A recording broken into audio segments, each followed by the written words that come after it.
വിഷമങ്ങൾ കേൾക്കാനും അല്ലെങ്കിൽ അവരുടെ ആവശ്യങ്ങൾ കേൾക്കാനുമായിട്ടൊരു 4 വനിതകൾ വേണം എന്നുള്ളത് അമ്മയുടെ ബൈലുണ്ടല്ലോ, അതിനുള്ളതാണ്. അതുകൊണ്ടാണ് അങ്ങനെ ചെയ്തത്.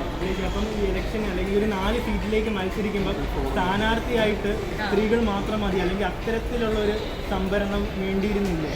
അതായത് ഇപ്പം ഒരു 4 സീറ്റിലേക്ക് മത്സരിക്കുകയാണെങ്കിൽ പുരുഷന്മാരില്ല, സ്ത്രീകൾ മാത്രം മത്സരിക്കുകയാണെങ്കിൽ ഷുവറായിട്ടും 12 പേരാണല്ലോ, 11 എക്സിക്യൂട്ടീവ് മെമ്പേഴ്സിന് വേണ്ടി 12 പേര് മത്സരിച്ചല്ലോ. അപ്പോൾ അതിൽ 3 ലേഡീസ് ഉണ്ടായിരുന്നു.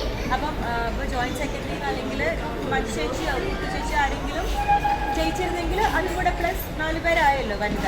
ഇവൻ കുട്ടു ചേച്ചിയോ മഞ്ജു ചേച്ചി ഇവർ 2 പേരും ജയിച്ചിരുന്നെങ്കിൽ ഇപ്പം ഇപ്പുറത്തുനിന്ന് ഏറ്റവും കൂടുതൽ വോട്ട് കിട്ടിയ ഒരു 2 പേര് അങ്ങനെ ആയേനെ. അപ്പോൾ ചിലപ്പോൾ തുഷാരതിക്ക് മീൻസ് സീറ്റ് കിട്ടിയേനെ.